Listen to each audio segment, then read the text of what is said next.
এবার আমাদের বাড়ির সপ্তমতম গণেশ পুজো। আসুন তাহলে দেখা যাক কি কি হলো।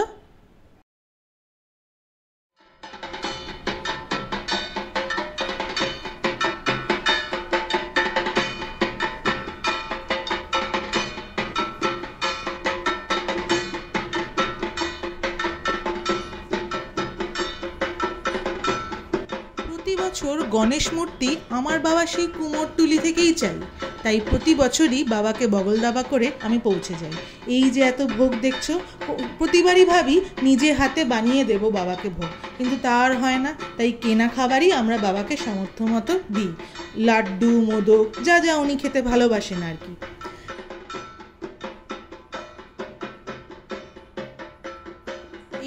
এই হলো তিনার মহাপ্রসাদ, তার সবচেয়ে প্রিয় দেশি ঘিয়ের লাড্ডু।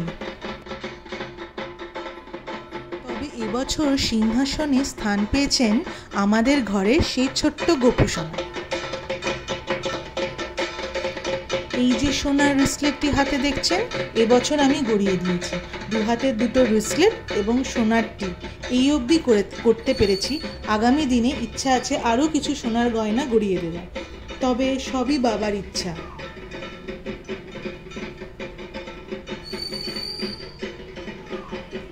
এই যে ছোট্ট গণেশটিকে দেখছেন, ইনি আমাদের মন্দিরে 12 মাসই থাকেন। তাকেও নিয়ে এসে এই দোল্লায় বসানো হয়েছে। সদ্য বেনারস গেছিলাম তো, সেখান থেকে এই শিবলিঙ্গটি এনেছি, তাকেও সিংহাসনে বসিয়েছি।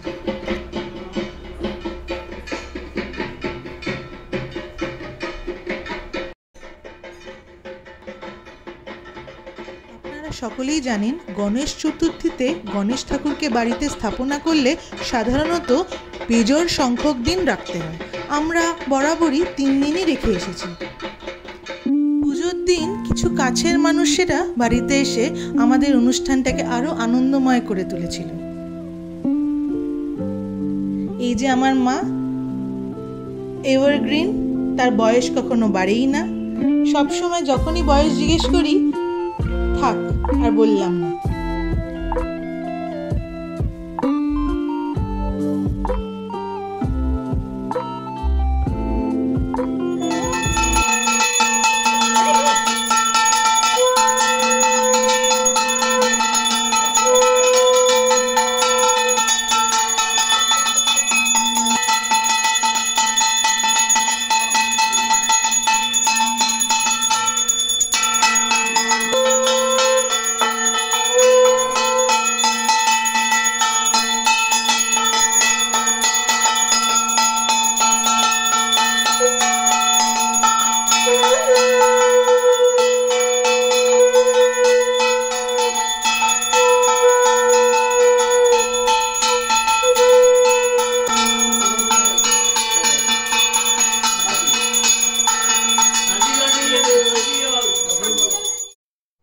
এইভাবে আনন্দ করতে করতে পুজোর 3টে দিন ঠিক কিভাবে কেটে গেল বুঝতেই পারলাম না।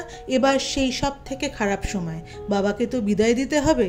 বাবাকে বিদায় জানিয়ে গঙ্গায় রেখে এলাম বলবো না, তাকে বাড়ি পাঠিয়ে আমরা সবাই বাড়িতে চলে এলাম। বাই।